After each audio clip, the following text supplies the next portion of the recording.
ఇక అమరావతి రాష్ట్ర ప్రజల ఆత్మగౌరవం.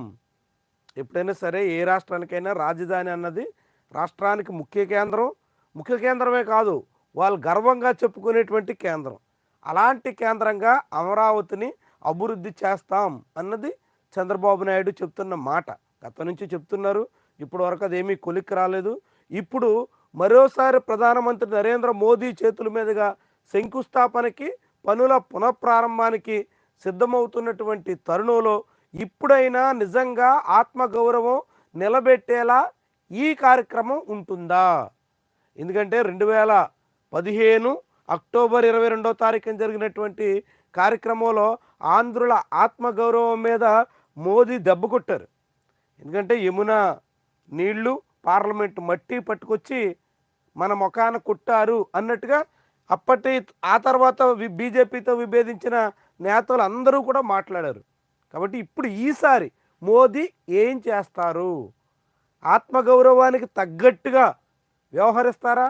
ఆత్మగౌరవం పెంపొందించేందుకు ప్రాధాన్యత ఇస్తారా? లేకుంటే ఒట్టి చేతులతో, ఒట్టి మాటలతో కట్టిబెట్టేస్తారా? ఇది చాలా చాలా ముఖ్యమైనటువంటి వ్యవహారం. మోదీ తీరును బట్టి, మోదీ ఆ రోజు చెప్పే మాటలను బట్టి, మోదీ స్పందనను బట్టి అమరావతి భౌతవ్యం ఉండొచ్చు అని చాలామంది అంచనా వేస్తున్నారు. ఎందుకంటే కేంద్ర ప్రభుత్వమే అమరావతిలో మేము కార్యాలయాలు పెడతాం, భూములు ఇవ్వండి అంటే చంద్రబాబు ప్రభుత్వం 2015-16 కాలంలోనే భూములు కేటాయించింది. ఇప్పటికీ 10 ఏళ్ళు సుమారు కావస్తోంది. 10 ఏళ్ళు అయినప్పటికీ కూడా కేంద్ర ప్రభుత్వ సంస్థలు ఇప్పటి వరకు అమరావతిలో నిర్మాణానికి పూనుకున్న దాఖలాలు లేవు. 10 ఏళ్లుగా కేంద్ర ప్రభుత్వ సంస్థలే నిర్మాణం జరగకపోతే ఇంకెవరు నిర్మాణాలు జరుగుతాయి?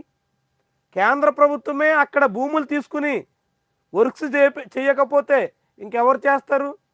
అంటే 5 ఏళ్ల పాటు జగన్మోహన్ రెడ్డి హయాంలో సందిగ్ధం ఏర్పడింది కాబట్టి అమరావతిని వైజాగ్ని పరిపాలనా కేంద్రంగా చేస్తామని చెప్పారు కాబట్టి కట్టలేదా?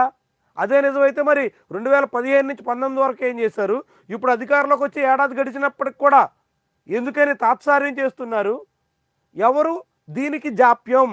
చాలా ముఖ్యమైనటువంటి వ్యవహారం. ఇవన్నీ తేలబోతున్నాయి.